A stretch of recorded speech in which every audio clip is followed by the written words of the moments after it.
Sa ngalan ng Ama at ng Anak at ng Espiritu Santo. Amen. Buong puso kitang pinupuri, amang Diyos na makapangyarihan sa lahat. Maraming kong salamat sa panibagong araw na ipinagkakaloob mo, O Lord. Isang biyaya, unang biyaya na ipinagkakaloob mo po sa amin na kami magising sa panibagong umaga. Nawa, Panginoon, ng araw nito, una ay mapasalamatan ka namin. Paglingkuran, may bahagi ang iyong kabutihan. Huwag kami humihingi muna ng kapatawaran sa aming mga pagkukulang, kasalanan, Panginoon. Naisin mo ba ang aming mga puso na naging mahina at mahulog sa pagkakasala? Upang sa gano'n ang kapaspasan ng banal na Espiritu ay hinakagpan. Upang ang Espiritu namin at Espiritu namin magkaisa. Upang sa gano'n, pabatid namin ang katotohanan. Ang katotohanan ay nagmumula sa iyong mga salita na magpapalaya sa amin. Lord, ang iyong kabang lingkod ay gamitin mo lamang bilang daluyan ng iyong tinig, ng iyong mensahe. Palaban mo po ako ng karunungan, kababaang loob, isa ng Panginoon. Upang sa gano'n na ang tanging mensahe sa bawat isa aming mapagnilayan bilang pagkain spiritual. Salamat, Panginoon, sapagkat sinabi mo hindi na kami dapat sa tinapay na bubuhay, hindi sa bawat salitang namumutawin mula sa bibig ng Diyos. Come, Holy Spirit, we need you, and come, Holy Spirit, we pray. Pinagdadasal ko po ang makakarinig ng Wednesday Gospel. Maging pagkain namin ito, maging kagalingan namin sa aming mga spiritual na karamdaman. Patuloy kang kumilos, banal na Espiritu, sapagkat ikaw, ang ating Diyos na Ama, ang gusto kong magbigyan parangal sa Facebook Live nito. Ang mga susunod na minuto, ikaw po ang maitaas, mabigyan ng parangal, at tawa, Panginoon, maghimala ka ang iyong kagalingan sa aming mga kasalanan ay magkaroon ng sagutan. Magkaroon kami ng pag-asa, pag-ibig at pagtitiwala sa iyo. Lord, nawa ang mensahe mo sa bawat isa ay ipagkaloob mo, Panginoon, upang ito ay makapagbigay sa amin ng information at transformation.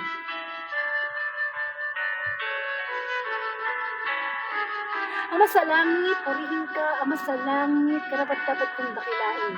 Ang iyong anak si Jesus ay darating kahit anong oras. Nawa, ang paghahanda namin sa puling ng pagbabalik ay aming gawin. Upang sa ganun, makapiling ka namin sa isang buhay na walang hanggan. Ang lahat ng ito'y dalayan ko sa iyo, Ama, sa pangalan ng Anak, kasi ng Espiritu Santo. Amen.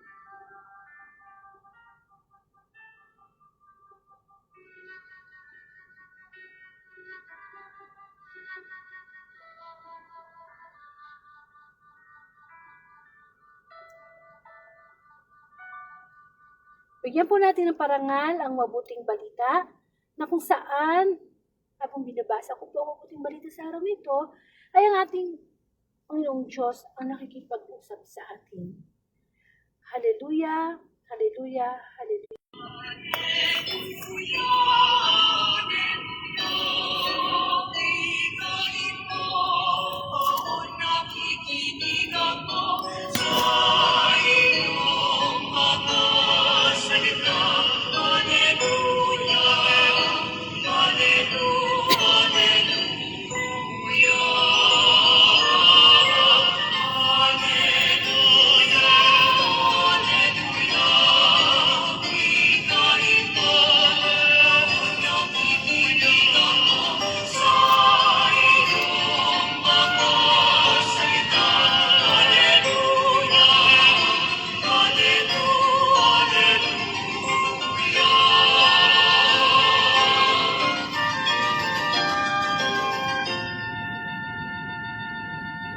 Ang mabuting balita ayon kay San Juan, puri sa iyo, Panginoon.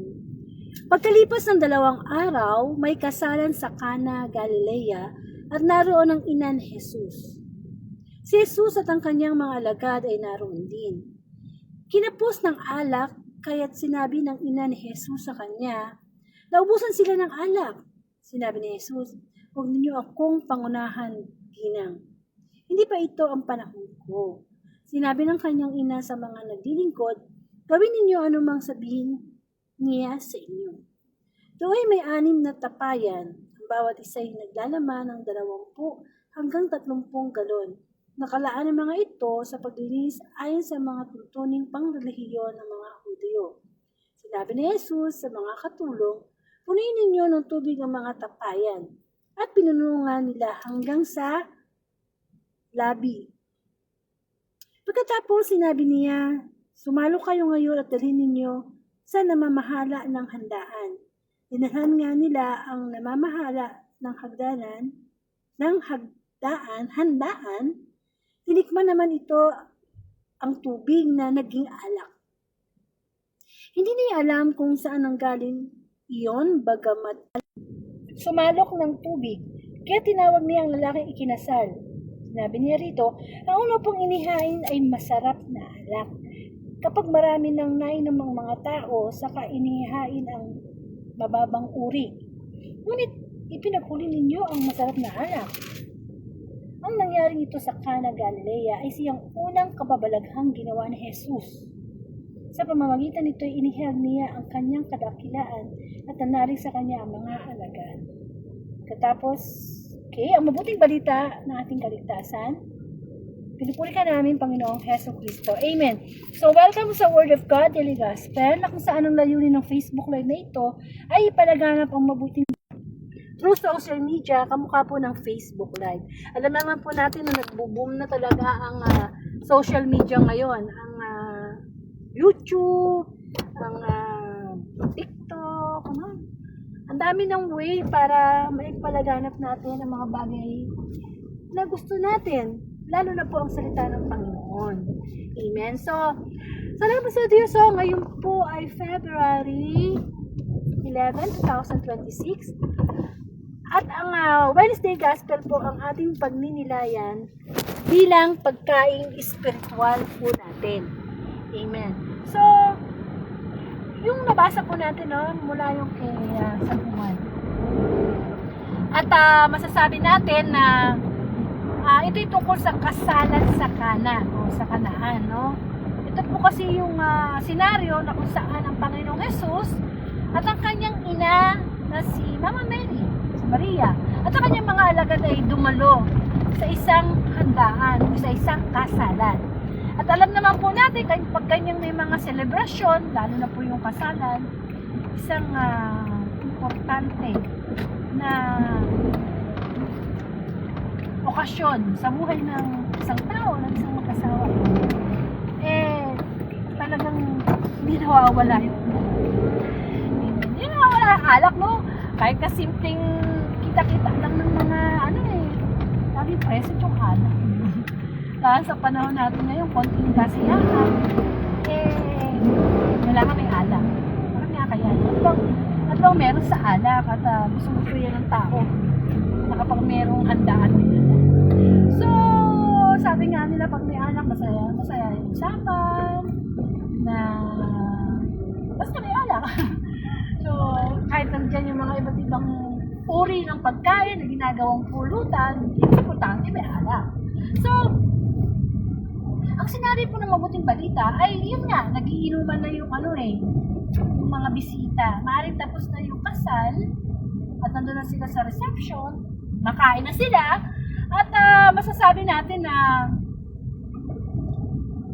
dumating yung time na naubusan ng alak yung mga bisita. At sa panahon pala ng Panginoong Jesus, ang kaugalian pala nila, pag nagpapainom sila ng alak, inuuna muna nila yung hindi masyadong masarap. Ang sabi ng Mama Mary, ina ni Cristo, nakuubos na yung alak. Paano to? May mga bisita pa, Parang bitin sila eh. Kaya sabi ng Panginoong Jesus,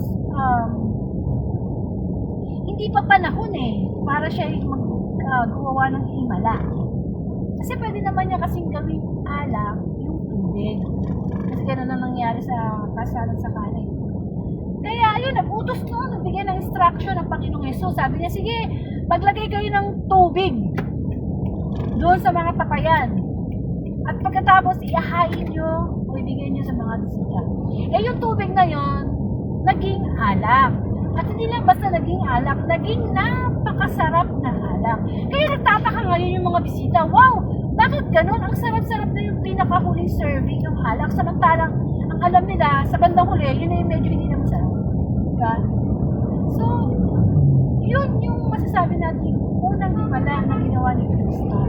At ang mga alagad talaga sila ay nakuha sa ginawa ng Panginoon. Siyempre, first time nilang makakita ng himala ng Panginoon.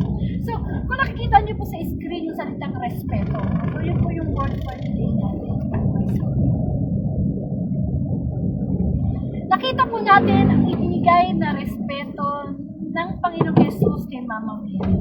Kasi kung tutusin si Mama Mary, ano siya yung naging ina ni Kristo nung siya yung nagkatawang tao. Pero kitang-kita natin yung respeto ng Panginoong Jesus sa utos, sa request, sa sinabi ni Maria na, ay wala nang alak. Paano yan? Wala nang alak. Ano nang iinumin ng mga bisita? Naging sensitive si Kristo sa sinabi ni Mama Mary. So makikita natin yung respeto ng Panginoong Jesus sa kanya. Na kahit sabihin natin siya anak ng Diyos, tapos diba sabi pa nga niya, hindi pa panahon para ako gumawa ng ganyan, ng mga himala, di pa. No, di ba? Nag-twist yung story, bigla na lang, naghimala, gumawa siya ng first miracle niya. At naging alak yung tubig. Nasarapan yung mga tao. Diba? Na-satisfy sa ating buhay. Yung mabuting balita, medyo i-ano natin sa attention sa ating mga nanay. Tayo ba merong respect sa ating mga nanay?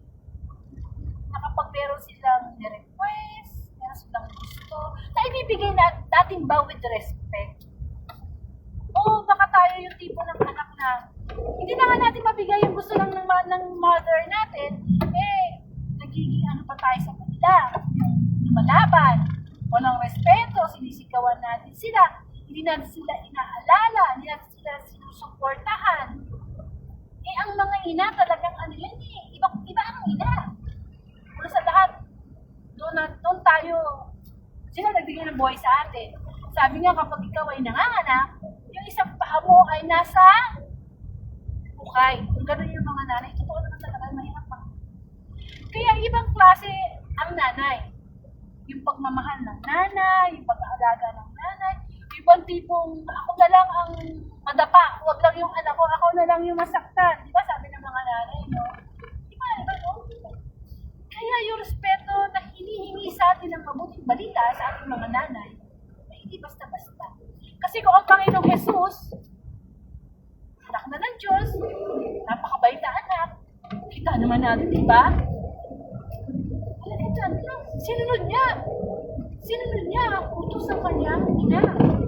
Talagang ginawa niya ng himala na walang mapahiya kung sa andahan. Amen. So, napagnilayan na ba natin yan? Naku, ang Panginoong Jesus, ganun siya magtrato kay Mama Mary. Tayo, paano natin treat? Ano ang treatment natin sa ating mga ina? With respect ba talaga? O baka naman, porque may trabaho na tayo, professional na tayo, pinamaliit na natin ang ating nanay. Sino ba unang nagturo sa ating magsulat, maglakad, magsalita? Mga walang alam tayo. Nung maliit tayo, sino yung nagpapadede, nag-aalaga? Ang nanay. Actually, nauna pa nga sabihin salitang mama kaysa sa papa, di ba? Pero ngayong malalaki na tayo, dinidisrespect natin. Kung nasa abroad man tayo bilang mga anak, hindi man lang tayo nagkakaroon ng time para tawagan. Kamustahin. Lalo na pag matatanda na yung mga nanay natin, mga senior na kailangan yan, ano na, for emotional. Hindi na material. Pagmamahal na, kasi nagbibilang na yan ng ano ng panahon dito sa mundo. At ang gusto niyang baunin, yung pagmamahal natin mga anak. Kaso ba? Habang lumalaki tayo, naiiba yung priority natin, naiiba yung minamahal natin. Lalo na pag magkakaroon na tayo sa sarili ng family, may asawa, may sarili na tayong anak na wapisan, nalilista natin yung yung attention natin sa ating mga nanay, which is hindi dapat. Dapat, sa totoo lang, yung mga gustong mag-asawa dyan, tingnan niyo yung mga boyfriend nyo, kung paano nila i-treat ang kanilang mga nanay. Paano i-treat? Kasi pag ang boyfriend nyo, talagang mahal na mahal niya ng nanay niya, mabuting asawa yan. Mabuting asawa yan. Pero kung ang boyfriend nyo is very disrespect sa nanay, ay naku, ingat ka na. Nanay nga niya, wala siyang respeto, ikaw pa kaya respeto. Isa yun sa mga tips na pwede niyong makuha. Sa pipili kayo ng mapapangasawa niyong lalaki, yung may respeto sa nanay. Bukod pa doon sa unang-una na qualification ng lalaki na may takot sa Diyos. Yan. So, ang pagmamahal natin sa ating mga ina, ano yan? Hanggat nabubuhay sila ipadama natin. Lalo na pag matanda na. Yung matatampuhin na, yung makakalimutin na. Diba? Nagano ng tension niya. Nagbabalik na sa pagkabata. Sila naman ang gustong pinapamper, sila naman ang gustong sinasabihan ng I love you, niyayakap, pinahalikan. May mga bagay naman kasi may bibigay tayo sa mga nanay natin. Hindi na kailangan ng pera eh. Yung sabihin mo, Nay, I love you. Nay, pahinga ka na. Nay, mahal kita. Nay, sa mo, di ba? Nay, kwentuhan naman tayo. Sabay tayo kumain. It's something na tinatreasure yan. I-respeto natin. Kasi, once na hindi natin na-respect ang ating mga ina, makakakapa tayo. Yung mga anak naman natin na hindi magre-respeto sa atin. Kasi, ang mga nanay, ano yan, malapit yan sa Panginoong Jesus. Malapit yan sa Diyos. Lalo na kung mga biyuda na yan, malapit yan. Kaya dapat natin talaga yung full respect natin sa mga nanay. Sabi nga, utos ng Diyos, di ba? Isa sa mga sakutos ng Diyos. Ibigin mo ang iyong ama't ina. Hindi sinabi, ay, ibigin mo ang iyong ama, ang iyong nanay, pagmabait lang sila. Pero kung pinabayaan ka, tinapong ka, pinaampong ka, kasi mahal hindi. Sabi nga, di ba? Respect mahal din. Pinapalab nga sa atin ng enemy, love your enemy. Ano kaya isang ina? Ano magagawa, no? Pag balik-balik ka rin mo ng mundo, yan pa rin ang nanay natin. Walang papalit dyan. Even biological. Yun talaga. At hindi lang siyempre ang mga nanay. Yung mga mother-in-law, mga biyan na, mahalin niya yan. Ako po, kailangan ko alam pagmamahal na pinapakita niyo to sa nanay niyo, kaya nandito sa mga mother-in-law niyo. Kung di dahil sa mother-in-law niyo, wala kayong mabait na asawa. Diba? Ganun yun. Ang mga nanay is, ibinibigay yung full love. At pagpapalain kayo ng Diyos kapag nakikita na kayo ay mamagmahal na anak sa inyong mga ina. Kasi mga yan, pagpapalain kayo, gusto ng Panginoon Jesus yan. Kaya kung ikaw yung anak na nanay mo, sinisigawan mo, porque matanda na, bisa alagaan mo, no? Minsan sabi nga, ang isang ina kaya mag-alaga ng 10 anak, pero ang 10 anak, kaya mag-alaga ng isang ina, papasahan pa. Ang matanda na ang nanay niyo, mag-agawan kayo, ako mag-aalaga niyan, akin yan. Hindi mo kayo mag-agawan, magtulungan kayo. Huwag niyo ipapasa na tayo mga Pilipina, ano tayo, family-oriented tayo, sa ibang bansa, di ba? Dinadala nila ang mga matatanda sa home for the aged. Pero, yun na. O, Panginoong Jesus, sobrang mahal niya yung nanay niya. Kahit si Mama Mary ang kanya naging first servant, makita natin na dapat natin tularan ang magandang halimbawa na ipinagkano na yes, respeto, yung pagsunod, obedience, kailangan sa nanay, pag sinunod sa nanay, sumunod tayo. Hindi naman tayo ipapahamak ng ating nanay. Never tayo ipapahamak. Tsaka mothers knows best. Di ba? Lalo na sa pagpili na mapapakasawa nyo, tanongin nyo nanay nyo, okay ba itong boyfriend mo ngayon? Okay ba itong naliligaw sa akin ngayon? Mothers knows best. Amen? And ang nanay, ayun nga, malambing yan. Usually, ang mga nanay, malambing. Sabi sa inyo, simpleng halik lang, yakap lang, kilig na yan. Ako ganun eh. Yung bitiran mo ako, atin mo ako ng mga anak ko. So, magsasaya ko na. Hindi mapapantayan ng pera. Kasi, bilang ina, talaga ng mga nanay na iba ang pagmamahal. Parang ang pagmamahal ng nanay, parang ano yan eh. Parang halos God's love yan eh. Na ang Diyos, papatawad ang Diyos, minamahal tayo, kahit ano tayo. Ganun din ang mga nanay. Amen. Kaya, yung mga nanay nila, hindi nyo pinapansin nyo. Pansin nyo na. I-chat nyo na, i-message nyo na. Pagka uuwi kayo, pasalubungan nyo, kahit isang pirasong mansanas, kahit mag-birthday, kahit simpleng pan nyo. Hindi ba? Yung thoughts doon ay importante. Hindi naman ko ano yung ay. Nawa ko po yung balita, ay makapagbigay sa akin ng pagpilay na napakahalaga ang respeto natin sa ating mga tatay. Of course, kasama din naman din ang ating mga tatay. Pero, kasi sa ating muling balita ngayon, nandiyan si Mama Mary, pinakita ni Cristo ang kanyang respeto, hindi pa panahon mag-himala, pero nag-himala siya. Diba? Dahil yun ang pinahiwatig ng Mama Mary.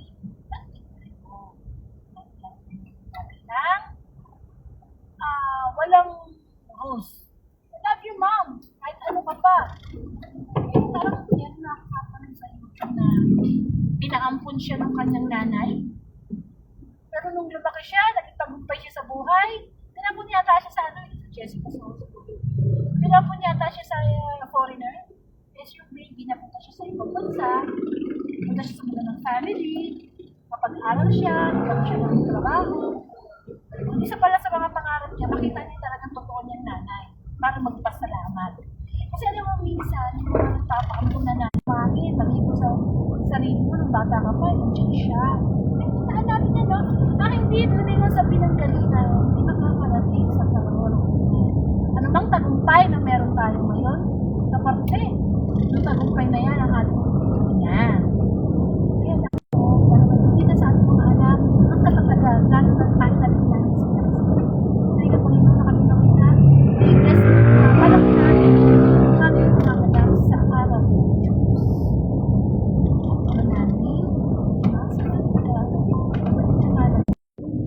Sa ngalan ng Ama, sa Anak, at ng Espiritu Santo. So maraming pong salamat.